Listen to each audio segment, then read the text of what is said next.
All right, Adam, let's do our weekly power rankings. The best first round performances so far, by the way, recording this real late Thursday night on June the 3rd. So a couple of Okay. games still have to be played in the first round. Not many, but a couple.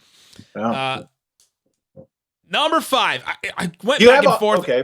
I was gonna say, are you gonna do honorable mentions here? Or are you gonna go Oh yeah, straight into the list? let's do the honorable mentions. I'm throwing Okay. all the play-ins in the honorable mention because Yeah, I don't know that's where fair. I don't know where to put them.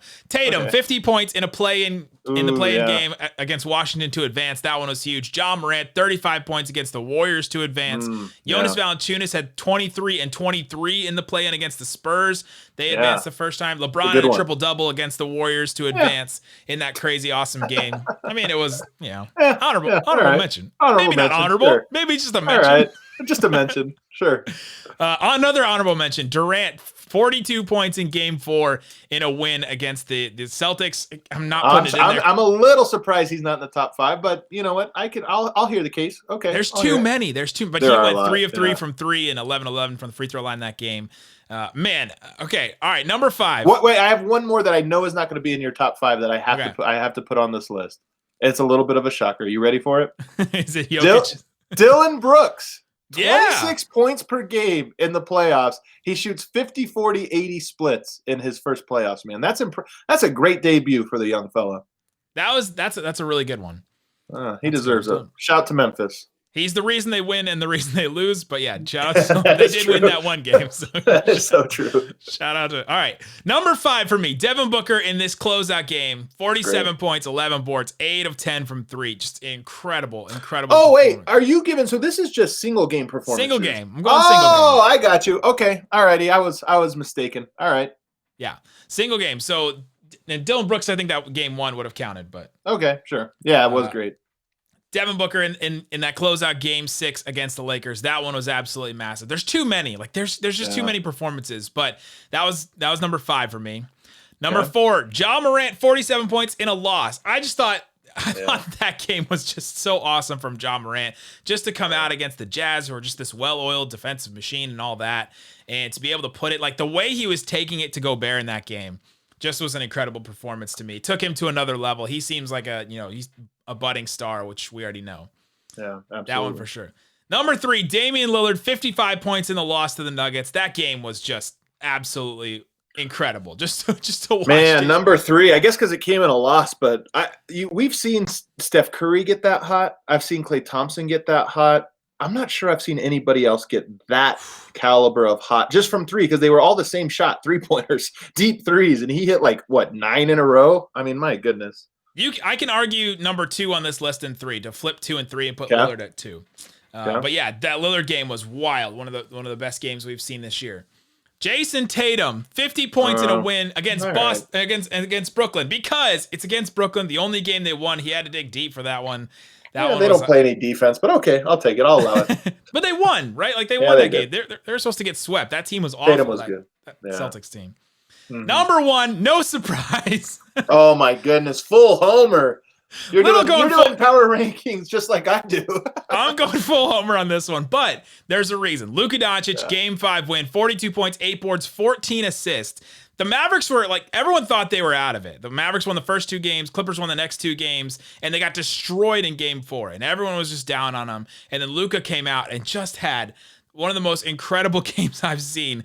And yes, it is. I'm biased. I am the host of Locked On Mavs, but I thought that was a gut check win for Luka and the Mavs, and I just thought that he took it to another level. And now some people are saying, is he the best player in the playoffs right now? And I'm not going to argue with any of them. I'll tell you what, man. He pulls this off tomorrow night. He probably has a case. He play a pretty clear case for at least in the first round. Yeah, man. What I think is cool is when you get great young players, and we saw this last year. Like he stepped up in the playoffs last year. But sometimes you just want to know: can you get over the hump? Can you do what everybody picks against you to do? Can you overcome even the expectations, which were admittedly lofty? And being up 3-2 right now on a team that features 2 superstars, Paul George and Kawhi Leonard, and by the way, 2 guys that if you just went and said, who are guys that can guard Luka?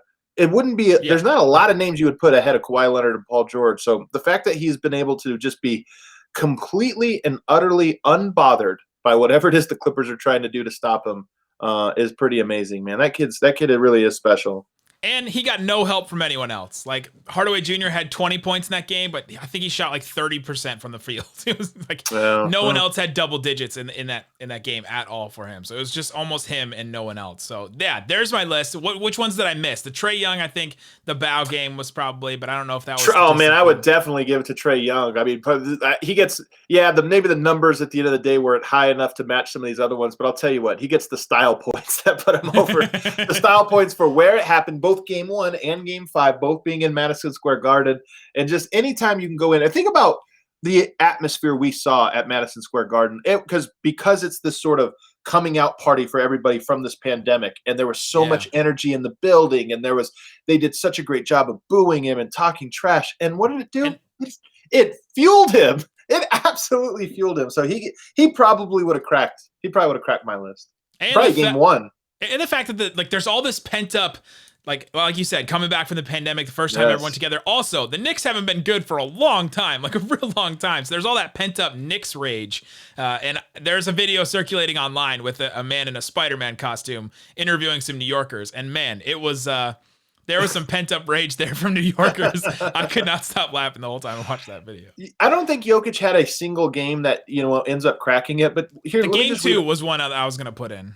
I mean, honestly, all of them. I think if you look at his, if you go through, he averaged, I think, he had 36, 38, 36, 34, 32. So like he was right at the same spot every single night. He kind of gave you the same thing. But let me give you his final numbers, okay?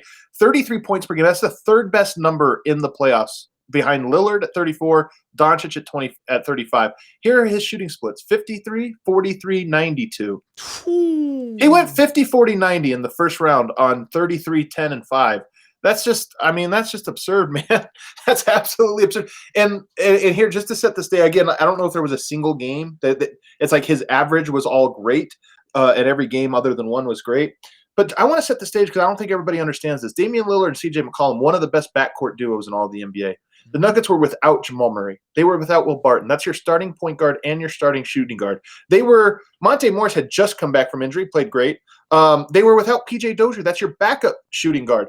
Their rotation in this series was Facu Campazzo, who is a 5'7" rookie. He was the starting point guard tonight against Damian Lillard, and it was for every game in the series. Then Austin Rivers, who the team signed right before the playoffs began. They signed Austin Rivers, and he played great in this series. And then their backup was a guy named Marcus Howard. What do you know about Marcus Howard off the top of your head, Nick? Isn't his first name spelled with a K too? It's like it is spelled with a K, so you got one fact right. But he, like Facu, is 5'9", and he's a rookie, a 5'9" rookie on a two-way deal.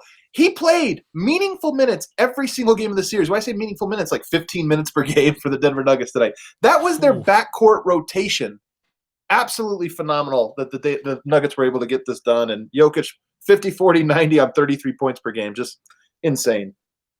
Absolutely insane. There's so much more we can get to, but go listen to Locked On Nuggets, go listen to Locked On Mavs, go listen to Locked On Lakers. I'm sure the Cam brothers are having a good time right now trying to dissect that. Go listen to Brendan Clean, Locked On Suns, all that. Guys, thanks so much for listening to Locked On NBA. Boom. Man, that was fun.